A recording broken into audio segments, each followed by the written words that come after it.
The Dogons were already on American land because they simply sailed over by way of the worldwide wind and currents.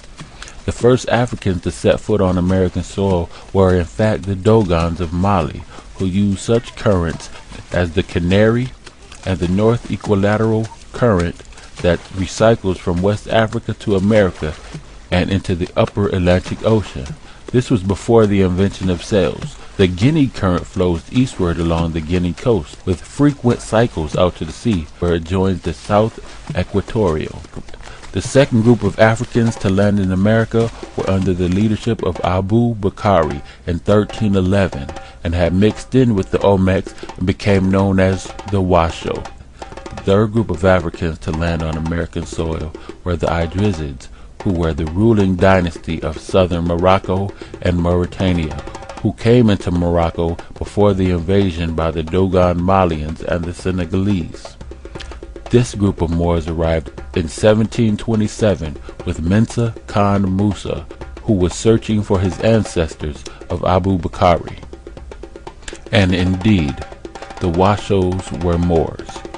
Let's go back a little bit more and explore this topic about the Moors. I previously stated that the Olmecs were of Mali, and that does make them Moors. Absolutely, the Olmecs were indeed Malian Moors. The Mayans were the descendants of the Malian Moors and were often referred to as Black Mexicans or Quetzalcoatl. There are ancient Mexican wall paintings that depict these Negroid kings as rulers and are unmistakably African. These Moors were the people who built the Great Pyramids all over South America, Peru, Canada, Alaska, and Georgia. Scattered all throughout North America along the Mississippi River and its tributaries are found mounds built out of tons of earth, tons and tons of earth.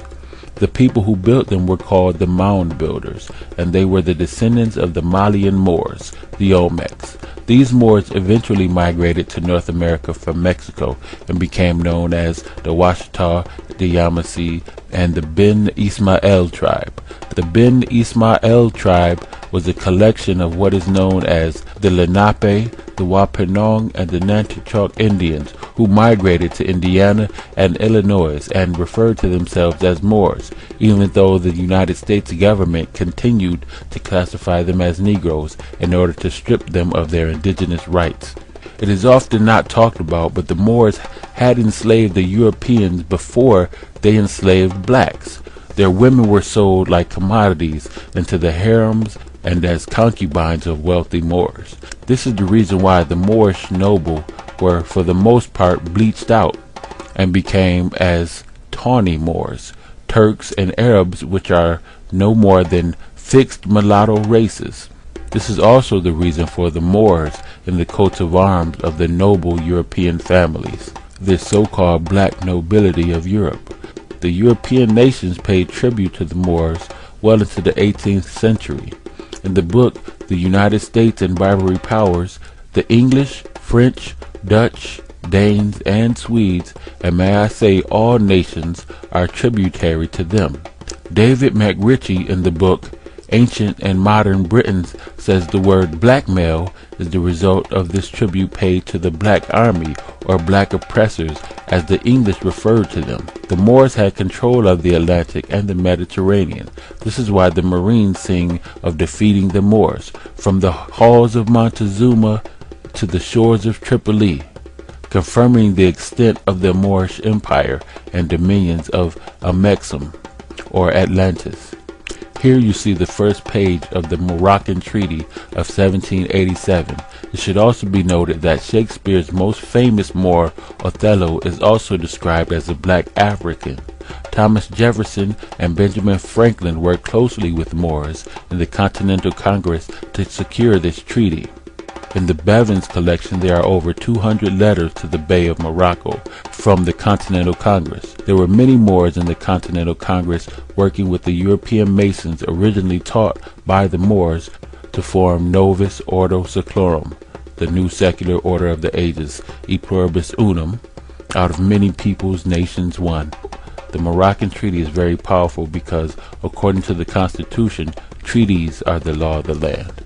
This treaty specifically deals with Moors. The question that may arise: how do we know that, where the treaty says Moors, the so-called black people of the time is being referred to? The Moors were considered citizens, or part of the we the people who ratified the Constitution. It says, quote, "Thus an act was passed in Massachusetts on the 6th of March, 1788, forbidding any Negro not a subject of the Empire of Morocco or a citizen of the United States from tarrying in the Commonwealth," unquote. For this would show that those who were referred to as Negroes were actually Moors, and that they were on the same footing or status as citizens. Those who remembered that they were Moors used the Moroccan Treaty of 1787 to secure the rights on the same footing as the state citizens without otherwise being obligated members of their social equality.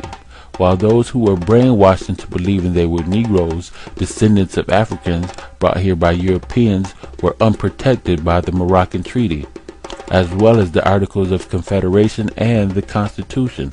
This document says, and I quote, "A petition was presented to the House from free sundry Moors, subjects of the Emperor of Morocco, and residents in this state, praying that in case they should commit any fault amendable to be brought to justice, that they as subjects to a prince here in North America, in alliance with the United States of America, via the Moroccan Treaty of 1787, may be tried under the same laws as the citizens of the state would be liable to be tried, and not under the Negro Act, which was received and read."